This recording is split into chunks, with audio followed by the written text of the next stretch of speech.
Let's check in with the headlines. This past week, of course, is pretty exciting. As of the 1st of November, the new EU Commission took office. Yay! Look how they celebrated. Yes, the new EU Commission was welcomed by violent protests. They were mostly over the Belgian government specifically, but they clearly sent a message about austerity measures and budget cuts in Brussels. Brussels responded, thanks. We'll pass on the message to where the budget austerity is actually coming from.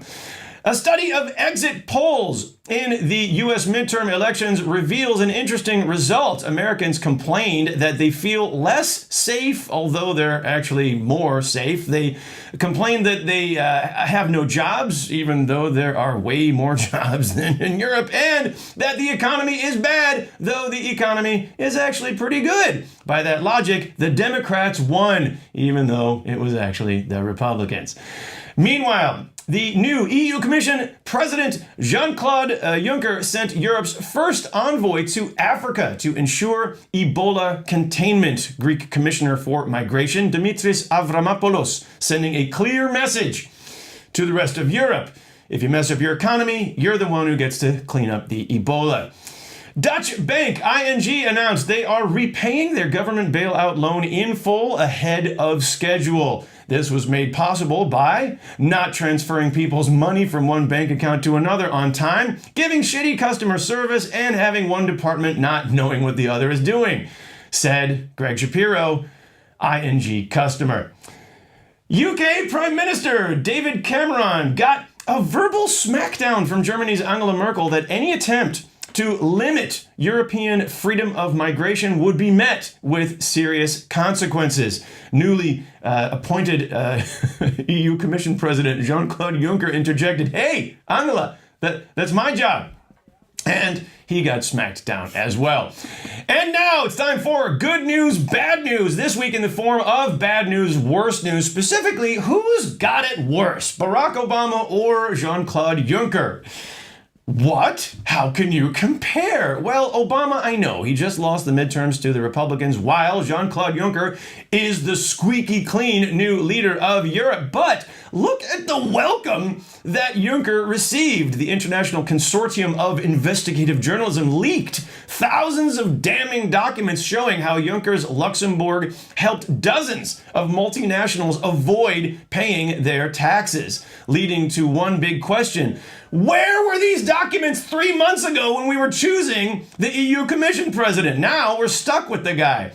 Anyway, here we go. Meanwhile, no, I got totally lost. Okay, yes, good. Meanwhile, Republicans repudiated Obama's foreign policy.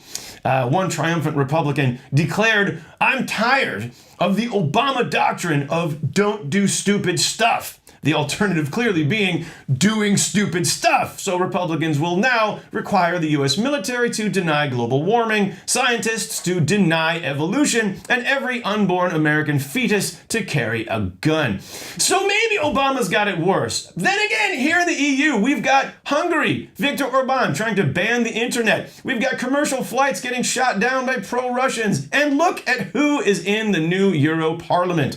The man who wants to dissolve the Euro Parliament. The man who wants to build a wall around Switzerland as a joke. And the guy who seriously said Parliament should be turned into a brothel.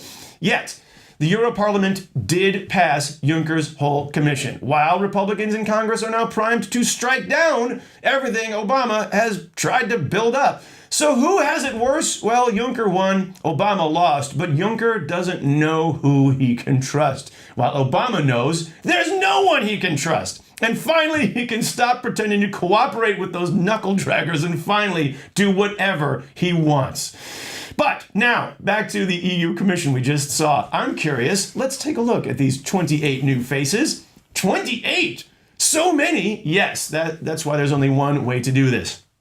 I call it one word who's who. I present now one word reactions to the new 28 commissioners. This week, the first 14, starting with EU Commission President Jean-Claude Juncker. Hypocrite! Yes, he's enforcing austerity for the people, but he sure likes allowing companies to pay no taxes. Next, EU's first vice president and right-hand man, Frans Timmermans.